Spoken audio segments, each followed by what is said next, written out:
4 pilotami, 3 vteřiny bez strašného.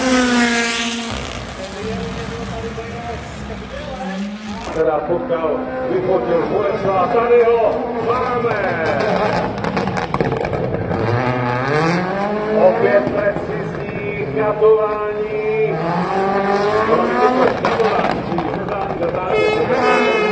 Ale musíme hlavní střízení to zkrátka mají sobě. Další otočka a jedeme rád, nebyl. Jo, Hyundai Revilanza, krásný průjezd. A není to, je to pravda.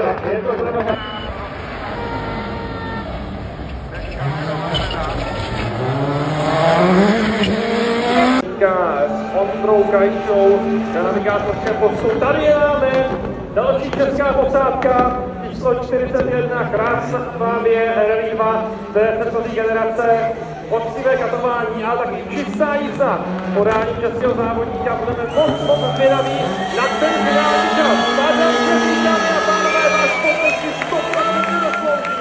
Ano, výborně, tým Škoda, Samohil, typické barvy Adamovi, krásná jízda, hop, skok nižší, ale velice rychlá stopa doprava, žádný ani krok doleva doprava navíc, tak uvidíme, jaký bude čas.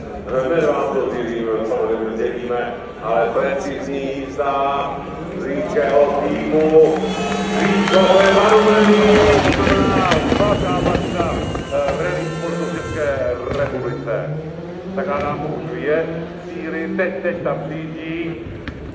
Na tom horizontu, který vybízí ke vstupu, tak pojďme na to! Dále na to, valí do prvního zrtky. To je ta silná, pozor Rally 1.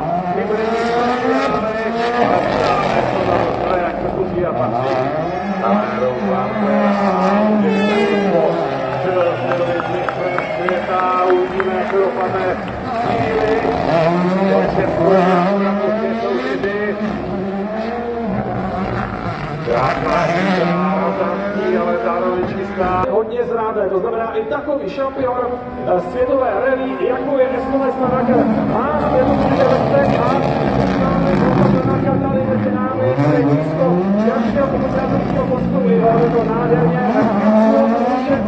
Možná vlastně je to poličistý, jako ale i to je krásný šampion Nanaker.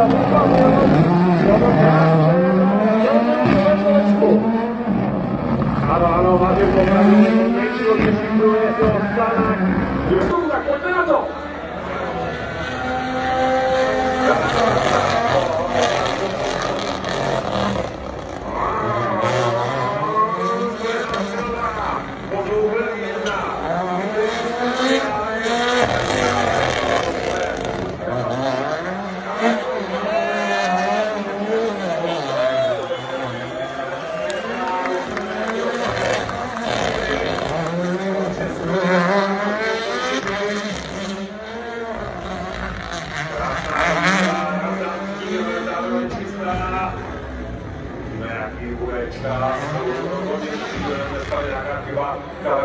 Pochopitelně do čela, je to vrcholné kategorie Rally 1.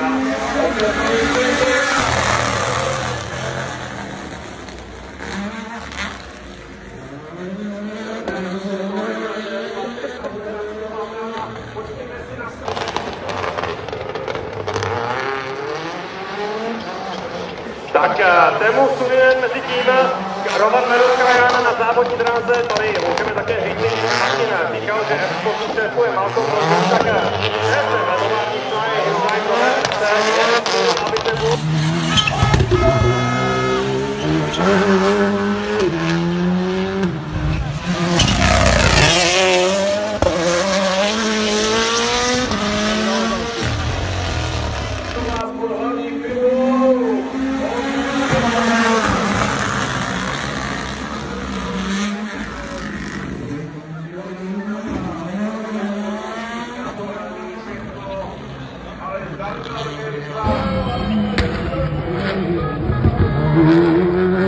Thank you.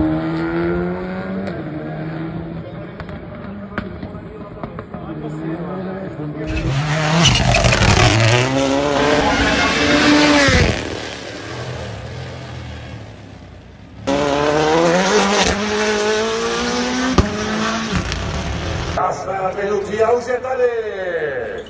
Erik Zeiss nám ještě ten vnitřní asfaltový ovál, který musí bezchybně obkroužit. Já si to tady samozřejmě vyzkoušel. Zjistil, že tady jsou podmínky a teď se musí vrátit do toho malého kolečka, kde se rychle otočí a bude spěchat dál. A teď je žádný čas.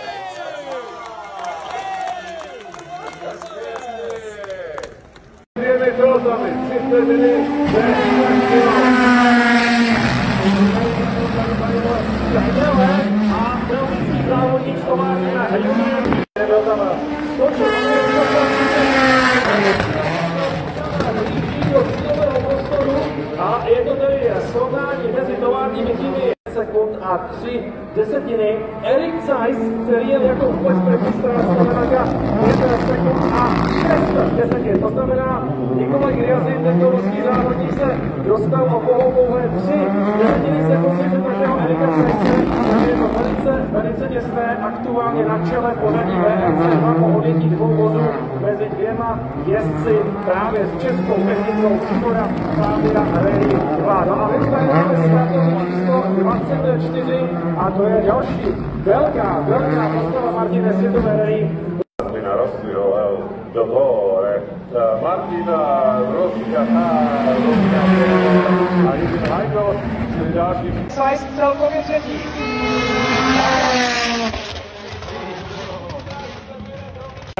Hned vám to samozřejmě sdělíme, ale precizní jízda z lidského týmu.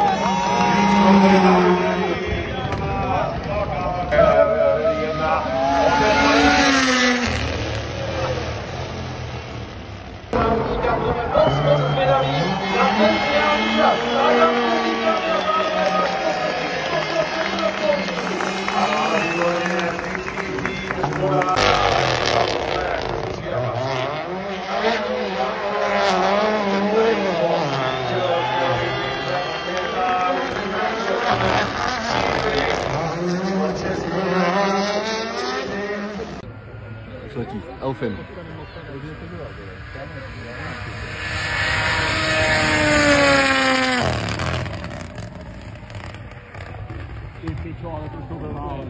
Ten za to bral víc, Tak má víc.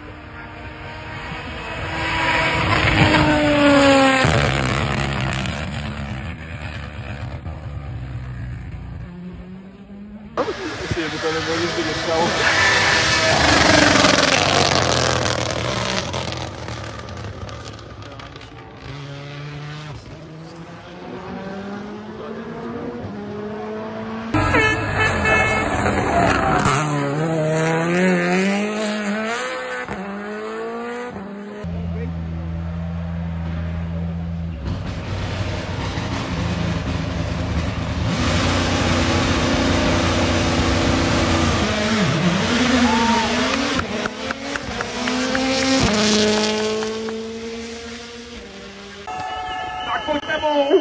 Ukázat atmosféru, na kterou nezapomene. Atmosféru čínského okruhu. Poslední chvíle zvládl to, protože tady prostě chtěl jet. A je tady přátelé, pojďte mu za prvního, zastává Jirka Stroje, třeba do takovýhleho 2000 koňového Fordu. Jako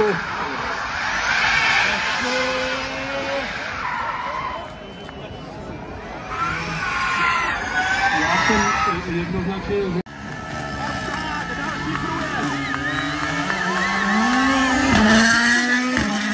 rychlostních zkoušek, kterou nabízíte právě tady na Čínově závodníkům mistrovství světa. Tak tam to nabývá. Ještě jednou Erik Zeiss. auto na poslední chvíle zvládl to, protože tady prostě chtěl jet. A je tady